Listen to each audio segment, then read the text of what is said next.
Olá, amigos do nono ano. Estamos aqui com um pequeno resumo de física sobre fenômenos magnéticos ou o magnetismo. Mas o que seria, galera, o magnetismo? Bem, o magnetismo é o fenômeno de atração ou repulsão observado entre determinados corpos, chamados ímãs, entre ímãs e certas substâncias magnéticas, como o ferro, o cobalto e o níquel. O ímã, como é que funciona o ímã? O ímã, galera, ele tem dois polos, o polo norte e o polo sul. Para você descobrir como é que é o polo sul, você pega, por exemplo, um ímã em barra. E esse ímã em barra, se você pegar ele e colocar um fio bem no meio dele, amarrando ele, ele vai oscilar, até que ele vai parar e a parte norte vai apontar para o norte e a parte sul vai apontar para o sul, ou seja, os polos do ímã. E vamos entender como é que surgiu esse termo chamado magnetismo. O magnetismo surgiu na Grécia, cerca de 6 séculos antes de Cristo, numa região chamada Magnésia. Essa região, o nome dela deu origem ao magnetismo, porque lá na Grécia eles encontravam rochas e essas rochas atraíam metais, ou seja, eram ímãs naturais. E essa rocha, galera, se chama magnetita, que é um óxido de ferro, Fe3O4. Bem, vamos falar agora sobre a bússola. É uma invenção feita pelos chineses, né? Os chineses desenvolveram uma aplicação para os ímãs, né? E mudou os rumos da história. A bússola é pouco importante, né? Sem ela, o nosso país nunca seria descoberto, porque os portugueses não teriam como se orientar pelo mar. Mas na verdade foi até por acaso. Mas eles não teriam a experiência que tinham, né, em navegações.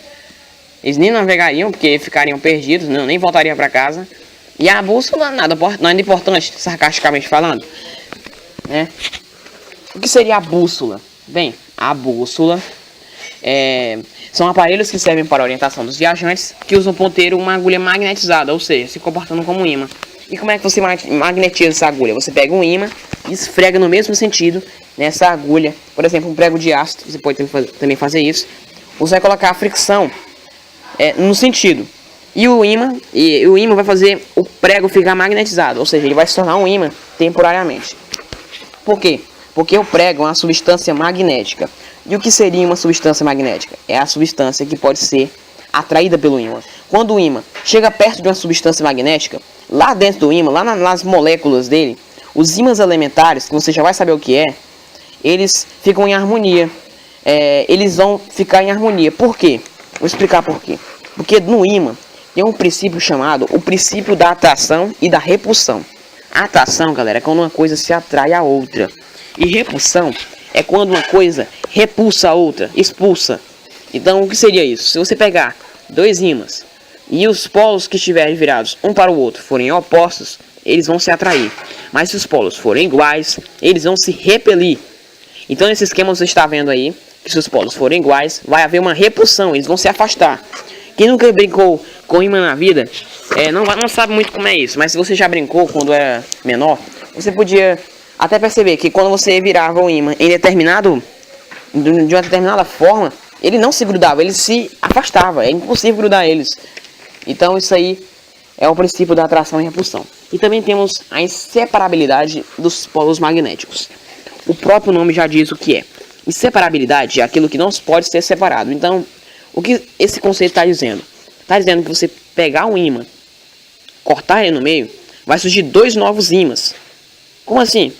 Bem, vou explicar. Um ímã ele tem dois polos, o polo norte e o polo sul. Se você dividir ele no meio, vai ficar para um lado o norte e o outro sul? Não, vai formar de novo outro norte e sul, e no outro ímã a mesma coisa. E se você dividir esses ímãs novamente, vai formar mais dois novos ímãs. É impossível um ímã ter apenas um polo. E esses ímãs que você está obtendo nas divisões é chamado de ímã elementar, que é um ímã obtido de divisões de ímãs. E quando você magnetizou aquele prego lá que eu expliquei para vocês, os ímãs elementares dentro do ímã, eles ficaram em harmonia, eles se grudaram, entendeu?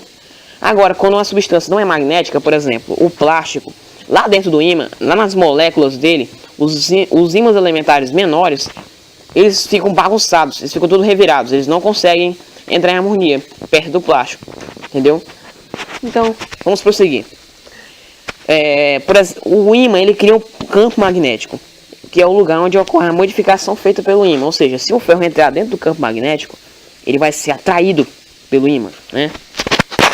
E se o ferro estiver fora do alcance do campo magnético, ele não vai ser alterado, não vai acontecer nada com ele. Como é que é isso? Explica pra nós, Arthur. Bem, a Terra tem um campo magnético. Como é que funciona esse campo magnético? Você está vendo no esquema aí. O campo magnético sai do norte e vai para o sul. Ele sai do norte e vai para o sul. Pode prestar atenção nas setas. Ele sai do norte e vai em direção ao sul, né? Então, isso aí que eu quero mostrar para vocês. E o que seria o campo magnético da Terra? A Terra, você está vendo aí o planeta Terra, no esquema aí. Ela tem o norte, que é lá em cima do Canadá, e tem o Polo Sul, que é lá na Antártica. Você sabe onde é que é? Geograficamente, nas aulas de geografia você vê isso. Mas magneticamente, o norte é o sul magnético e o sul é o norte magnético. Então, a Terra é um grande ímã e é assim que acontece com ela. E também temos uma observação para falar sobre eletroímã. O que é um eletroímã? Se você pegar um pedaço de ferro e enrolar nele um fio condutor de energia e ligar as extremidades do fio a uma pilha ou por exemplo, alguma coisa que produza uma corrente elétrica, isso vai se tornar um eletroímã. Ou seja, a eletricidade vai fazer com que o ferro se transforme no ímã. Claro, só nos momentos em que a eletricidade estiver nesse ferro. E quem descobriu isso? Foi o dinamarquês Hans Christian Ørsted, que fez essa grande descoberta do eletroímã. E esses eletroímãs são usados aonde?